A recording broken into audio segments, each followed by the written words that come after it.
Catus, Maximus here, just doing a gearbox service guide on these older Makita 5077B. These are the 7¼ inch Hypoid gear framing saws.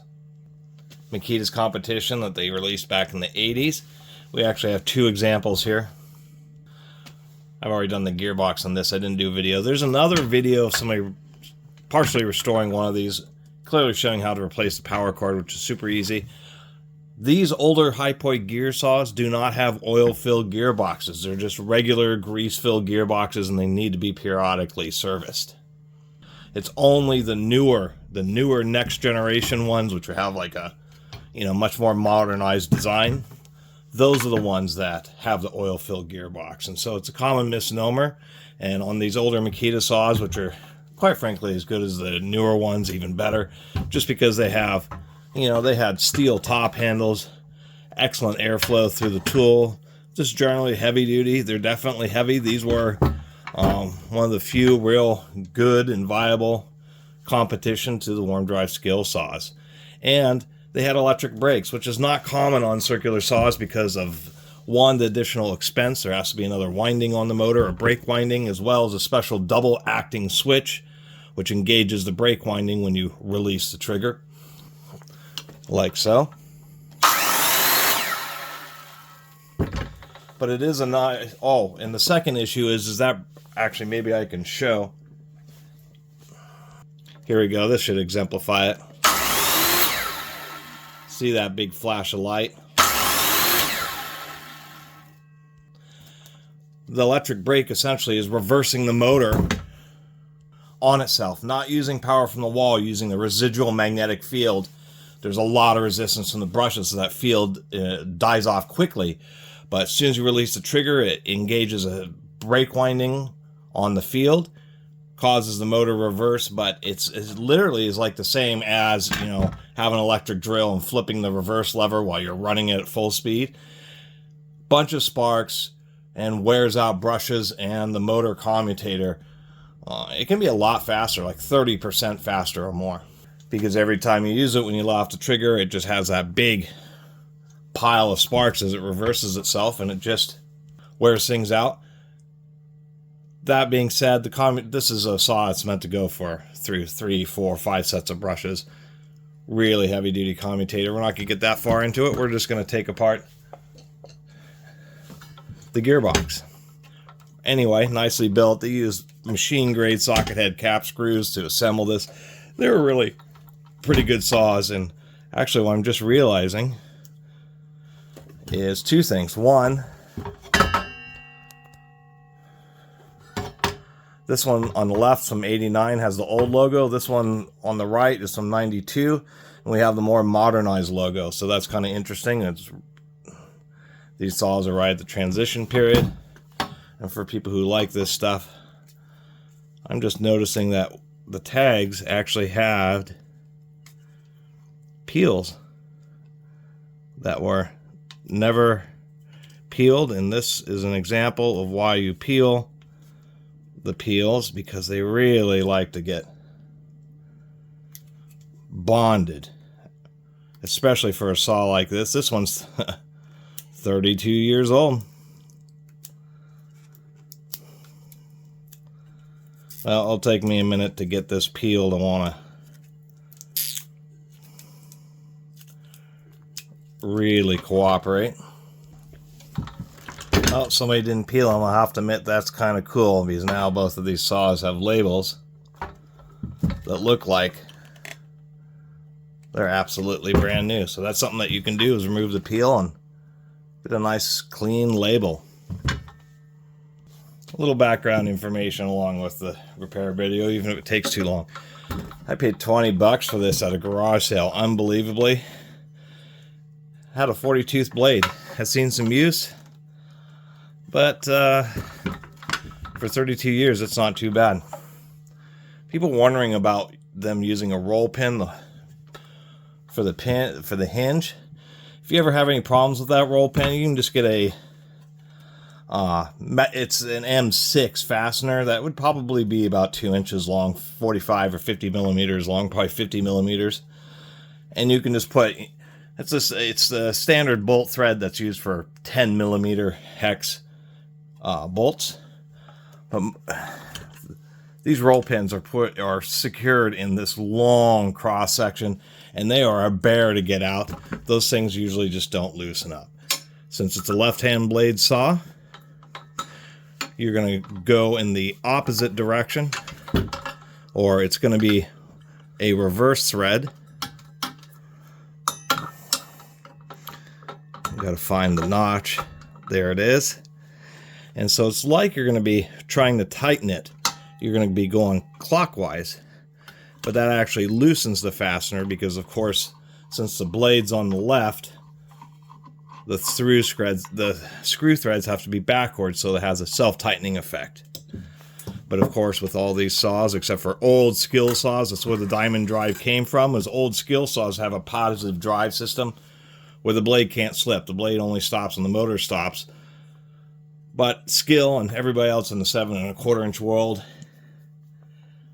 probably in the 60s or the 70s, went just with a friction drive, and so depending on how tight you get the bolt, it just clamps these heavy-duty washers on the side of the blade. You clamp the bolt really tight, and it won't be able to slip. But the idea is you clamp it with just enough force so if it wants to bind, it will slip, and you can stop cutting rather than having it kick back on you. And we got an old ham 60 tooth on there. Pull out the other washer. You want to blow and clean all this area out, and we do have a big snap ring which is holding this lower guard in place. And in order to rotate it, we have a big number 3 Phillips there for the stop, so we're going to have to remove that stop using the inappropriately sized number 2 Phillips. Pull that out of there, that way the guard could swing freely. But in order to slide it off the lower shoe, unfortunately, and this could use some adjustment, that's for sure, doesn't quite clear it. What ends up happening is you can almost get it off, but not quite. So unfortunately, you're stuck in the situation where you have to remove this plate with the Phillips screw is actually the lock. So that's what locks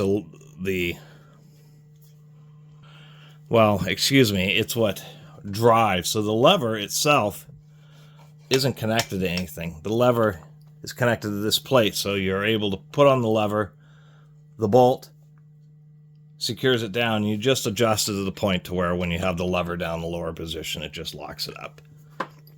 Other than that, and the bolt, I mean, it's pretty loose once you to have it adjusted right, so you don't need any socketry to deal with this, but we just need a little bit of extra clearance.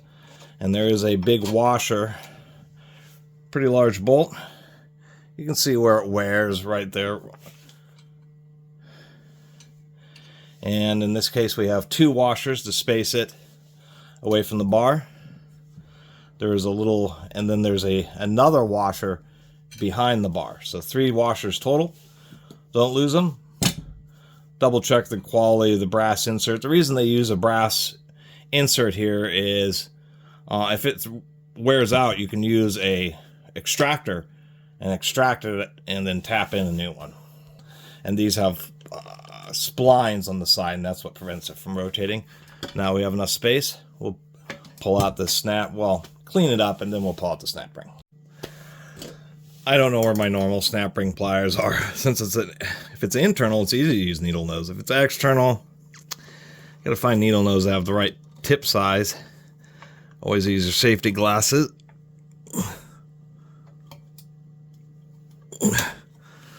Well, that was good enough because I was just able to get under it.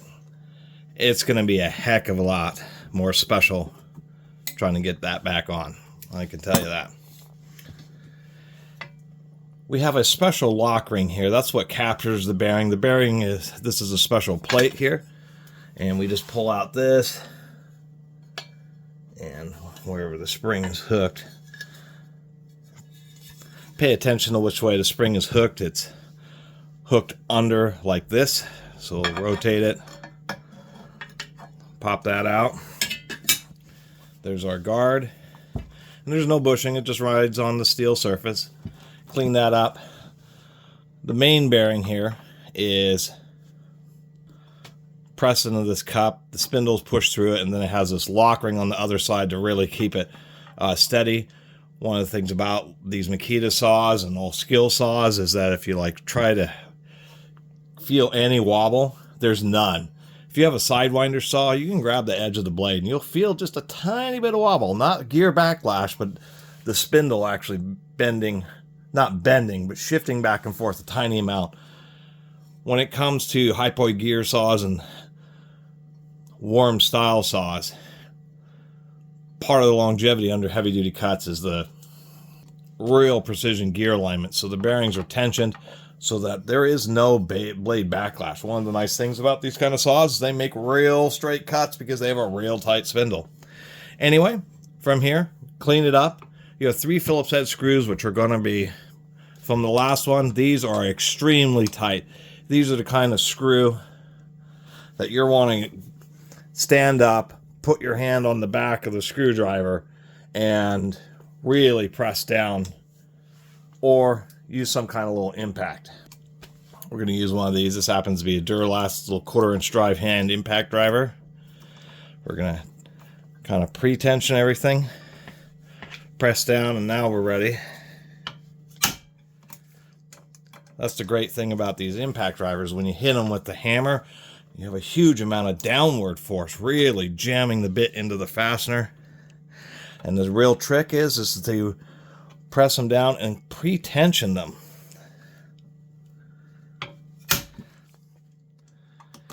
And unbelievably, these things work so well.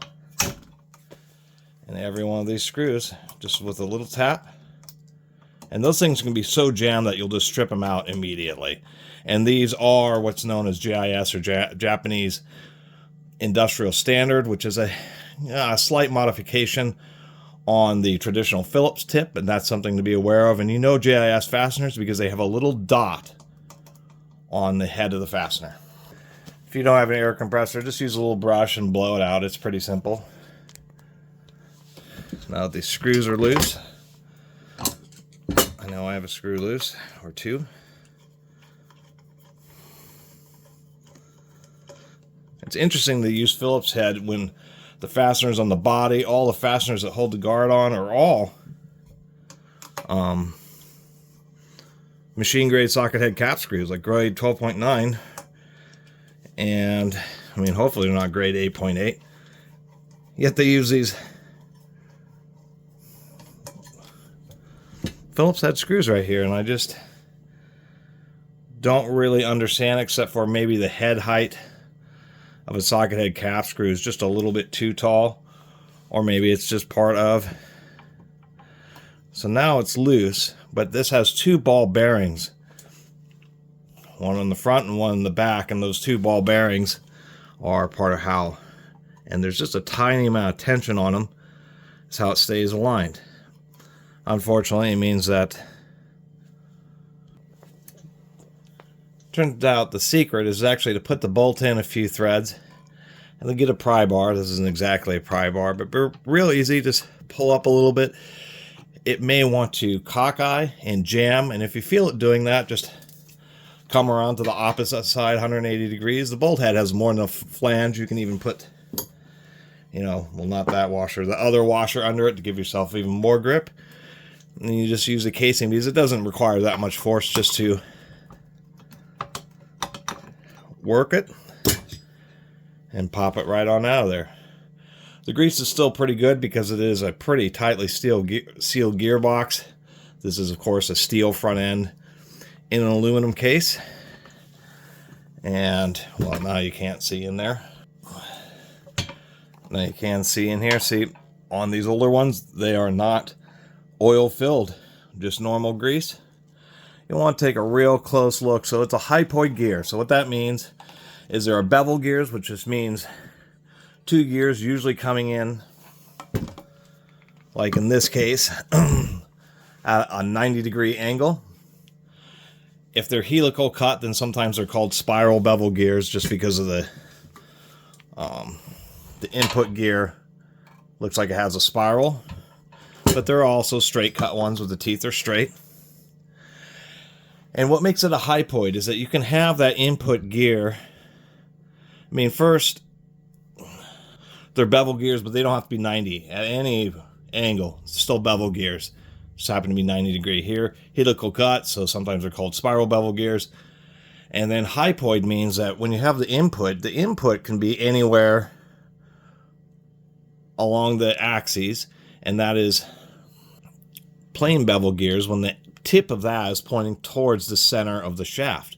In this case, it's like an automotive differential, so instead of pointing right at the center line, it's actually offset higher and actually pushed in a little bit, so it's driving more from the top side of the gear. That allows them to offset the motor higher up in the saw, meaning that there's less thickness at the bottom of the saw, increasing your depth of cut.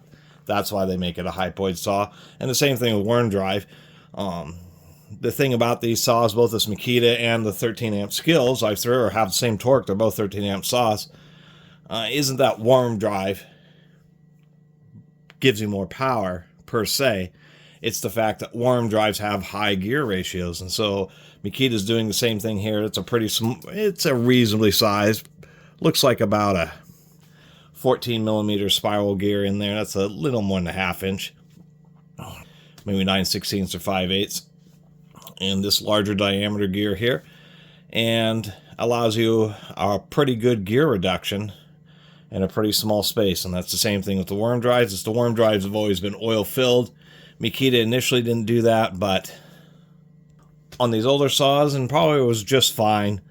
But under lots of heavy duty cuts, you really want the oil bath. It helps the gears last a lot longer, and that's even why Makita went to an oil bath on their newer ones. On these older ones, you just periodically, you know how much you're using, and if you put 50 or 100 hours on it, it'll clean up, refresh the grease in the gearbox. Not too much, there's not very much space. And what it'll do is it'll push past the seals, and you'll have grease that comes out here, and there'll be grease that pushes past the seals on the motor. Then the grease will get caught in the fan and get flung back out the front of the saw, and then the sawdust will really stick to it. So it's not the end of the world if you put a little bit too much in there, but the areas you just put a little bit of grease in here, because that's a void. There's a big, recess in there, and then this area here behind the bearing is also where you'll can add a little grease, and maybe a little bit in the back. This is a really interesting color grease, so it must be some kind of special grease that they're using for this. And of course, you can spin it around and really easily feel if I'll just slathered myself. Yeah, that grease is actually still pretty good even after 32 years. And you can feel if there's any nicks or any kind of issues with this front bearing. Before reassembly, be real careful to really clean that mating surface and to clean this surface here so it seats down. And then when you cinch it down, just do it's only 3 screws, but just go around in a circle, tightening them all up a little bit until they are all nice and tight. And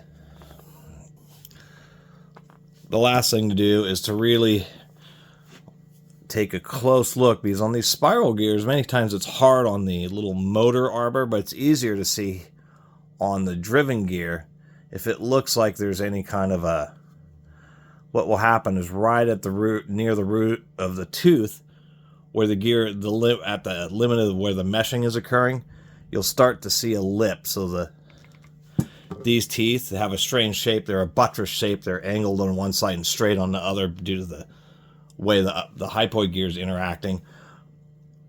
It's the force is being applied to the angled side, which is longer. It gives you increased surface area for a given tooth height.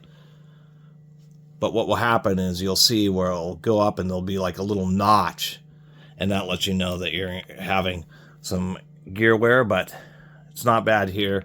And one of the other reasons I think Makita went with this design was, these were Japanese-built saws, and they had a high degree of confidence in their grade and treatments of their steels, and probably using a very special, expensive You know, there's a variety of steels for anything. If you're making gears, you have dozens of different steels to make gears out of, or tools, or etc. And they must have just had, really strong confidence in the materials. So I just put a little bit of grease down that cavity, and just a little bit there, a touch on the back shaft, so it provides just a little bit of extra lubrication for that back bearing, although it's not a big deal. Grease is a solid with oil mixed in with it, and then the oil slowly finds its way out and coats everything. That's how greases work. You don't want to put too much in. So I just add a little bit of extra piece of grease in. This is actually surprisingly good condition. It's such a tight seal in that gearbox. Little oxidization. And I just put a little bit in there, so this happens to be moly grease.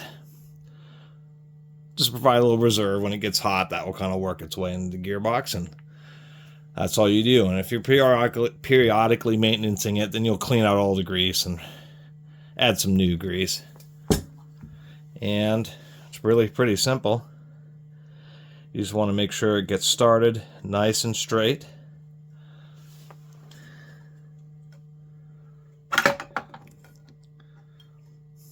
I mean, it is, even the bore where the gear fits is a super tight fit. And if you get it just right, in this case, it just wanted to slide almost all the way down, although it didn't quite fully seat. And just hit it with like a block of wood, or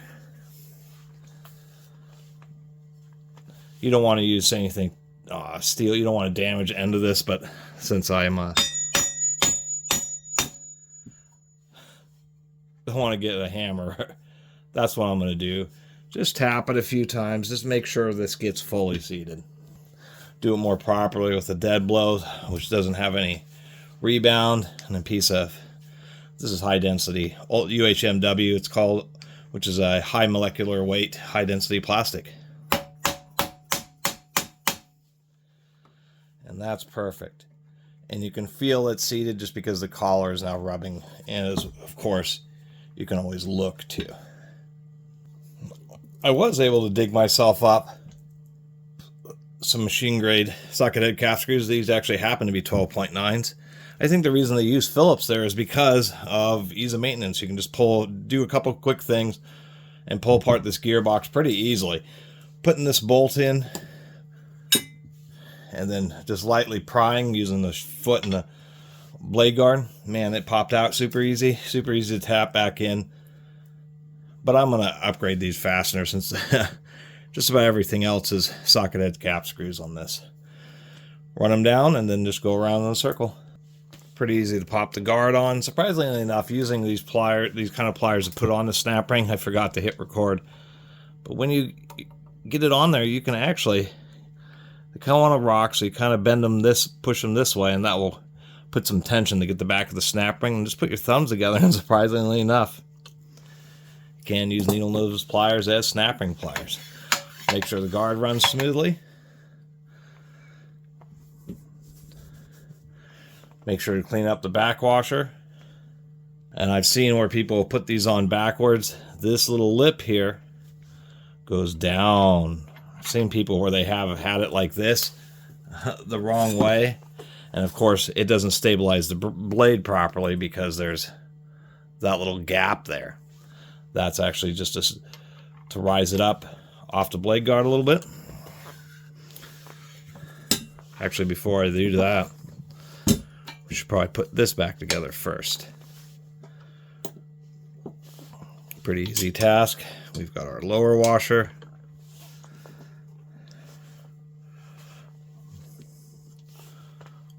Our bolt and our two upper washers. Put all that together and thread this down.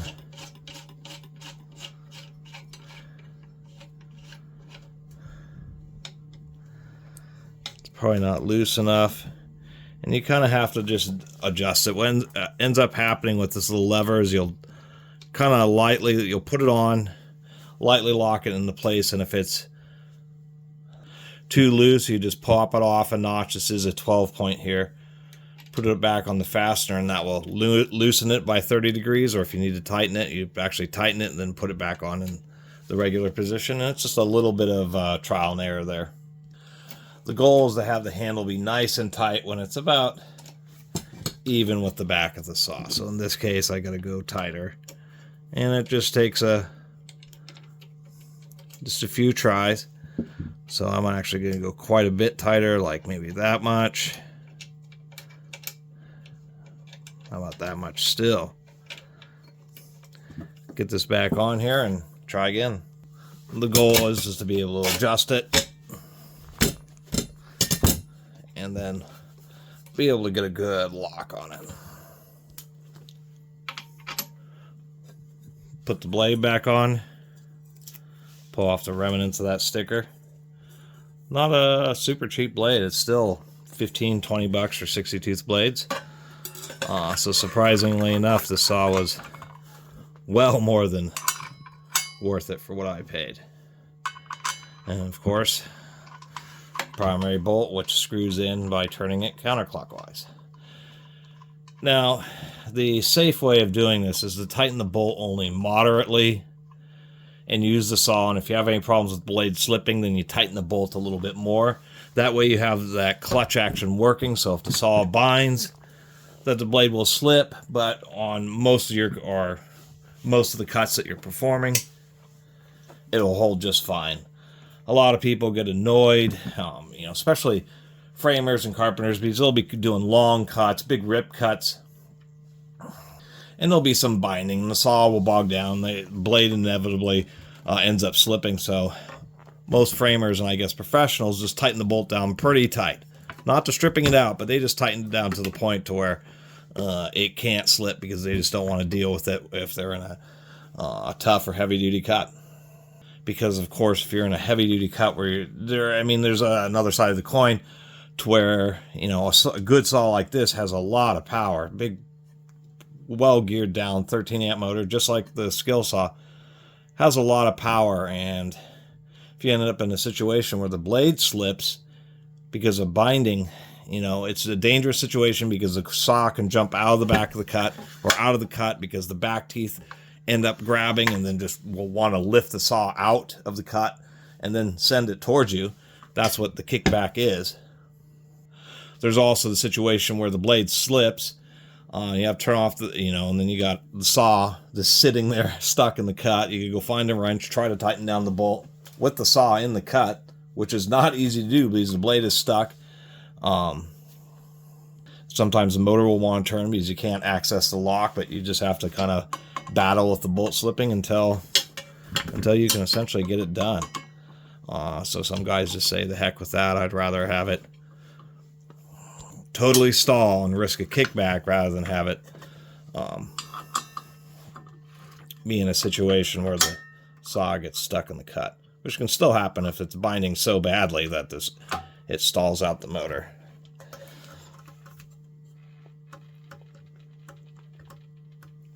But I tend to run them pretty tight. And zoom out here, give her a little run. It always sounds real nice and smooth right at the beginning as it kind of works the grease around where it needs to be.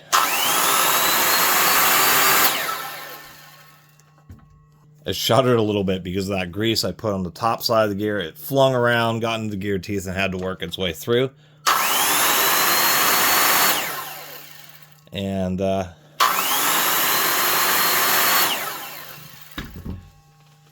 it's a happy saw. There's additional grease in that gearbox, and so it's going to be ready for a lot of use. And that's why I say 50 or 100 hours. It depends on how much you use this. If you're a framing carpenter using this all day, then I'd say, heck, do it once a month if you really want the gears to last. If you're a home warrior doing occasional weekend projects, then, once a year would be just fine. Maybe I'll show in a later video. If you're somebody who doesn't care for the brake, it's pretty easy to open up the handle and just remove the wire from the switch that activates the brake winding. And then you can eliminate all that sparking and the motor will last a lot longer. But the thing about a skill saw and the oil-filled gearbox is there is some resistance. And so skill saws generally slow down fast enough to where that's really their big argument against not having a brake. not being oil filled on these Hypoids, and actually the newer Makitas don't have electric brakes.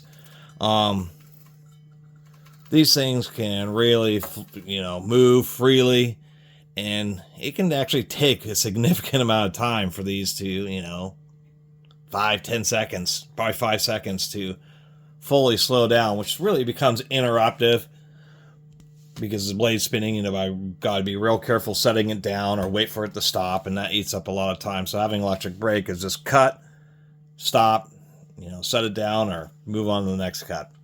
Anyway, if you ever see one of these, they're pretty distinctive. The only thing is just to, make sure there isn't a bunch of gear backlash indicating really worn out gears, and hopefully you can plug it in, check to make sure the bearings are tight. Take a real close look right here at the plastic, because the depth gauge mounts, because that can end up getting broken. Other than that, for most people, this is going to be a great saw. It will easily be as good as any Skill 77, unless you're really using a saw to the point to where the extra durability and longevity of a worm drive skill saw makes a difference. Other than that, this is 13 amps at 4,300 RPM. A skill saw is 4,400, so technically this will at least have the same amount of torque, if not a little bit more. And I don't have question the Japanese-made Makita motors easily as good as the old American-made skill ones. Anyway, thanks for watching.